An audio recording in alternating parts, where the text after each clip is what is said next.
Pessoal, bom dia. Estou trazendo aqui uma contribuição que eu acho que vai ser muito significativa. Eu estou com uma pessoa aqui, uma colega de profissão muito boa, e eu queria que ela falasse um pouquinho da trajetória e da formação dela para a gente. Essa aqui é a professora Priscila, que gentilmente está me atendendo. Olá, pessoal. Meu nome é Priscila Brito. Trabalho há 16 anos. Encerrei a faculdade em 2008 e desde 2009 sou efetiva na rede municipal de Coronel Feliciano. Um pouquinho depois, efetivei também na prefeitura de Patinga e 2 anos depois exonerei e vim para o estado. Então, já tenho, se não me engano, 10 anos de rede estadual, 16 anos de rede municipal, com educação física escolar, né? Seguindo aí a minha paixão de todas as áreas de educação física, que realmente, assim, sempre quis, sempre gostei, é educação física escolar. E só para complementar, eu conheço o trabalho da professora Priscila e sei que aqui não tem abandono da prática docente. Não tem abandono docente. E, então vamos lá, Priscila. São 4 perguntinhas, tá, para você contribuir com a nossa formação. Tá. A primeira que eu gostaria de saber, Priscila, como foram suas aulas de educação física no ensino fundamental? No ensino fundamental, eu estudei no Colégio Angélica, que é uma rede privada da minha cidade. Hoje, infelizmente, o Colégio até já fechou. Eu tive os professores Eduardo e Michele, que foram, assim, excepcionais. E a estrutura da escola, diferente de todas as escolas onde eu trabalhei. Nós tínhamos 2 quadras. Então, mesmo em períodos de jogos escolares, de campeonato, a Michele conduziu treino feminino, o Eduardo conduziu treino masculino. Nos eventos também eram 2 professores ali, sempre um tem mais habilidade com a dança, então aquele professor liderava a parte da dança, o outro liderava a aula para quem não fosse fazer parte dos eventos escolares, da participação. E tinha um campo gramado extenso também nessa escola, onde foi possível até a gente fazer arremesso de peso, de martelo, de disco, práticas do atletismo que eu praticamente não consigo aplicar hoje dentro da escola da forma como é, né? Com o disco mesmo de metal pesado, a esfera, né? O peso ali de metal pesado, porque senão prejudica o piso da quadra, porque a educação física nos espaços escolares ela fica limitada à quadra, sala de aula, informática, sala de vídeo. A gente não tem mais aquele chão de terra batida, né? Para algumas práticas, né? Tanto de jogos e brincadeiras, quanto de esporte de marca, né? E Priscila, desse tempo, né, que você foi aluna até hoje, que você é professora, você acredita que o papel da educação física mudou? Da disciplina educação física mudou? Mudar, eu não acredito, não. Mas a cada realidade, né, da própria evolução da sociedade humana, acredito que ela vai ganhando mais importância, principalmente na atualidade com a questão do uso abusivo de tela, a redução do espaço mesmo. Eu moro numa casa que tem um quintal. Isso não é a realidade dos meus alunos. A maioria são casas pequenas, ou só tem a garagem, quando tem garagem, ou apartamento, que ainda é um espaço menos reduzido.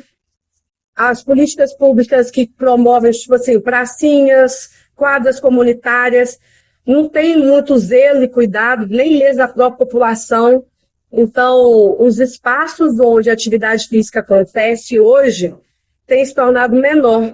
E dentro do ambiente escolar, às vezes, principalmente quando eu me deparei com o currículo do ensino médio, eu vi um novo formato da BNCC, onde na primeira leitura fica difícil de criar aulas práticas. É algo que parece que o ensino médio está mais voltado à teoria. Acredito eu, talvez, pelas questões de educação física já ser uma realidade dentro do Enem também. Então, dentro da prática da educação física, ela sofre uma adaptação, mas eu não acho que o objetivo vamos dizer assim, de despertar na população, no jovem, na criança, né, a prática regular de atividade física voltada à qualidade de vida, eu acredito que isso não se perdeu.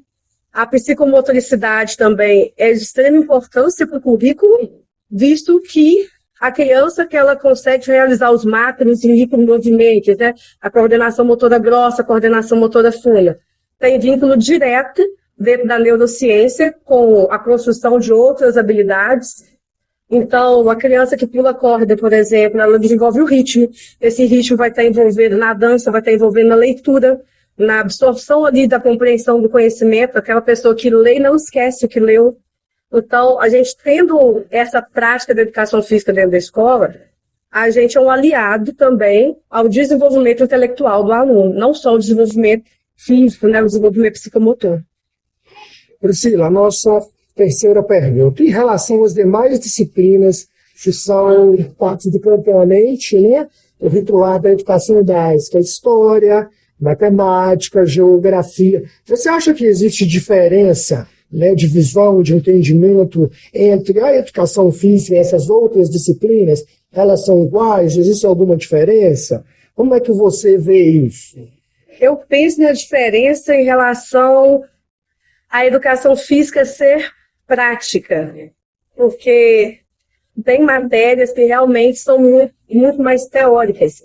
Uma coisa que eu tive também na rede privada, né, quando eu era estudante, foi laboratório de ciências. Nossa, então assim, tinha as peças anatômicas, né, os potes lá com os animais, eu brinco assim, o animal em conserva. O animal em conserva. Então tinha lá as peças anatômicas, tanto dos animais, eu lembro que tinha do feto, né, do primeiro mês de gestação até o 9º mês de gestação ali também. Então assim, eu adorava, porque a minha inteligência é sinestésica.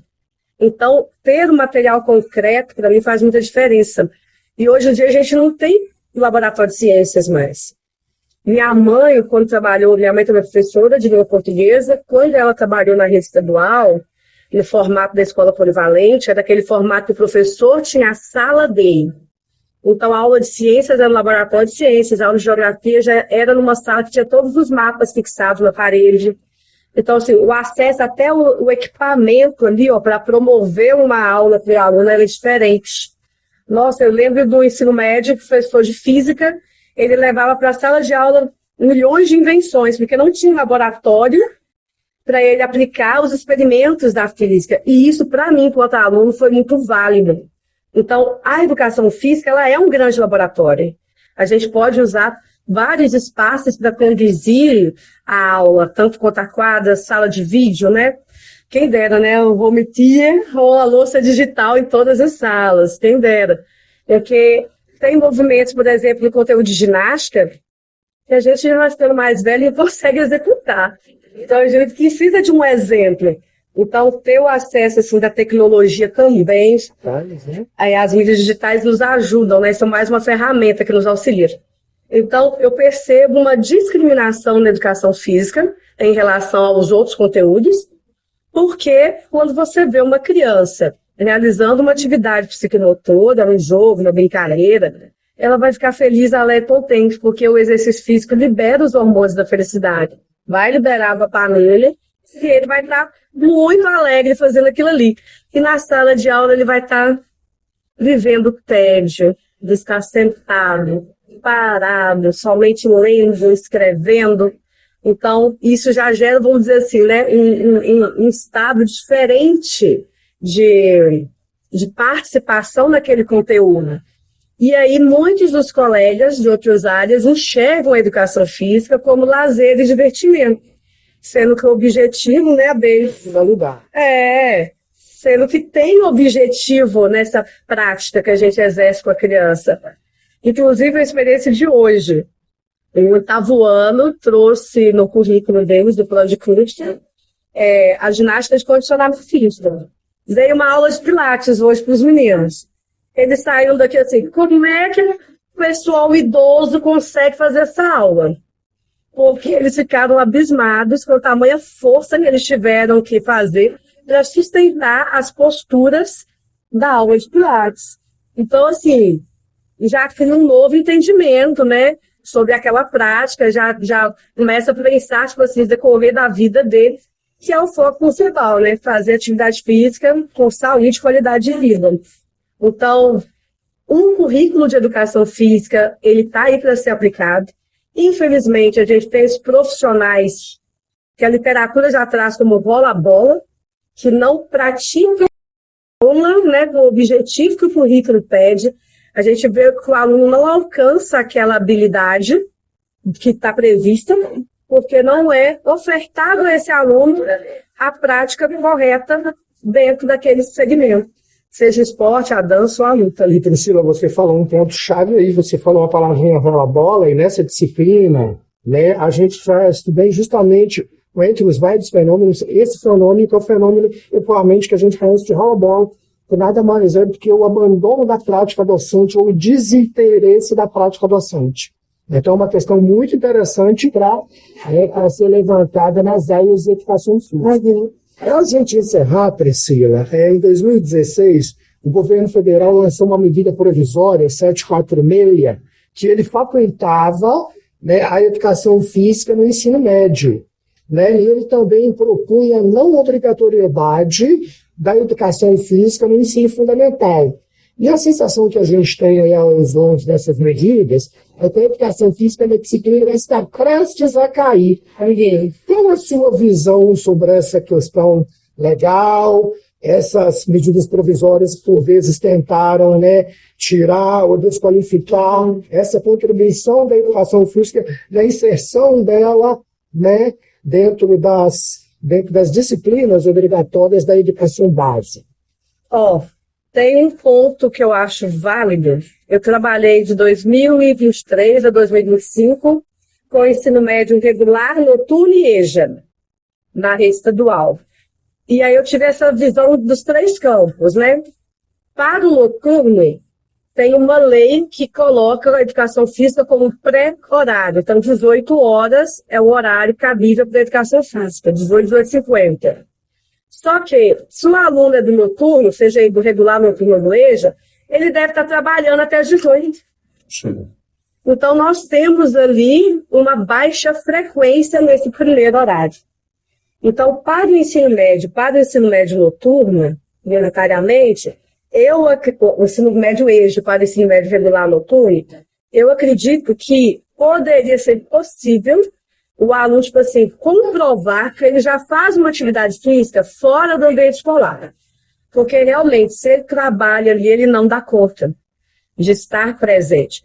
E se a gente não tiver o profissional da bola, acredito eu que a gente da base, né, da educação infantil até o 9º ano, a gente consegue despertar nesse ser humano, né, nesse cidadão, a prática com qualidade de vida. Ele já vai estar ali no ensino médio, mais voltado talvez para uma especialização. Aí eu gosto mesmo da musculação, aí eu gosto mesmo do beach tênis, eu gosto mesmo do vôlei. Então ele já vai ter uma consciência de buscar uma prática de atividade física saudável.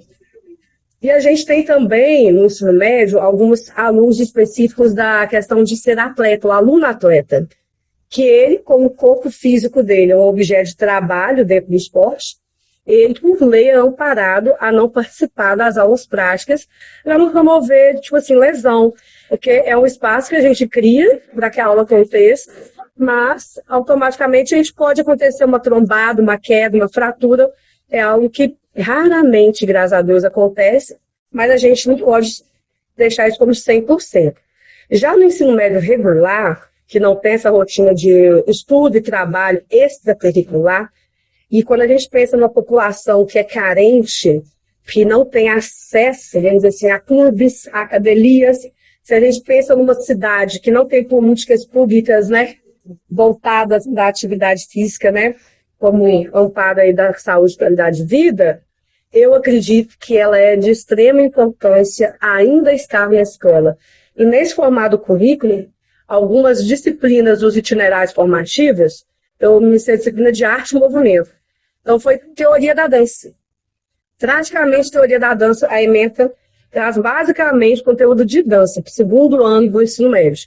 Os outros anos eu não sei dizer, porque eu não trabalhei com ela nas outras classes. E aí, eles tinham uma aula de educação física e 2 de arte e movimento.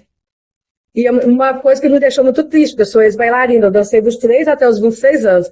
Virei para a turma no primeiro dia de aula, me apresentei meu currículo como bailarina, falei que estava muito feliz de emplacar com essa modalidade dentro da escola e tudo mais. E perguntei, quem que gosta de dançar? De 32 alunos naquela sala, 3 levantaram a mão. Muito pouco. Faltou a vivência. Faltou a vivência. Faltou a vivência da dança como fenômeno cultural. A dança com movimento, com expressão corporal, expressão sentimental. História, né? É história. A dança, ela tem, vamos dizer assim, todas as culturas existe um formato de dança.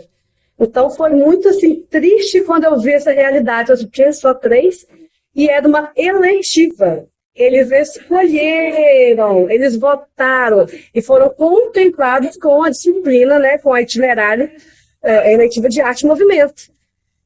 Aí eu tô assim, por que vocês escolheram algo que vocês não gostam de praticar? Ah, porque o professor que estava aqui ano passado deixava a gente jogar bola na quadra. Nossa, aquilo ali foi um balde de água fria, que foi muito difícil de conduzir com essa turma o conteúdo de dança, porque também, como o Jurandir falou, né, eu cumpro o currículo. Eu apresentei o currículo e, infelizmente, foram poucos alunos que vivenciaram na prática o movimento da dança. Mesmo eu colocando, assim, música gospel, músicas atuais, né? Obviamente que dentro do contexto escolar, muito zelo e cuidado com a letra da música, né? A intenção que traz a letra. Não, e mesmo assim, foram baixíssimas as participações. Acho que 10% da turma, 12 alunos, 10 alunos, realmente viveram na prática. Então, a gente vê como que o processo do currículo do Estado, e ainda tirar uma educação física que tem uma polivalência, né, luta, dança, esporte, ginástica, né, esporte de aventura, e a gente pegar e colocar uma outra aula que vai abordar somente um dos campos, né, um dos conteúdos de educação física, e aí pensa, uma aula para se trabalhar todas essas práticas e 2 aulas ficaram ali para trabalhar somente o conteúdo voltado à dança. Então, para mim, essa estrutura do currículo do novo ensino médio precisa ser revisada por alguém da prática. É uma discussão que a gente sempre traz, né? Especialmente pelos profissionais da área de educação. Exato. Porque a gente sempre tem uma conversa assim, como se quem montasse a legislação não tivesse a vivência de sala de aula. Porque é muito diferente o que está no papel e o que é possível de ser vivenciado e executado. Então, isso depende da realidade. Quando eu fico vendo os filmes americanos, tem uma amiga, uma prima que mora nos Estados Unidos, minha priminha está aí com uns 13, 14 anos lá, eles chegam no final do ensino regular, no ensino médio, eles optam por um esporte. Então, a minha prima, ela está aí no 9º ano e ela já busca a especialização dentro do vôlei. É o favorito dela, no momento. Então, quando ela for no ensino médio, ela não vai ter aula de educação física. Mas aí, a escola, né, de país de primeiro mundo, eu percebo que ela tem aulas específicas de iniciação pré-desportiva do 1º ao 3º ano. Foi a percepção que eu tenho. Todos os países. Iniciação esportiva universal. Universal. E aí o aluno opta de fazer vôlei.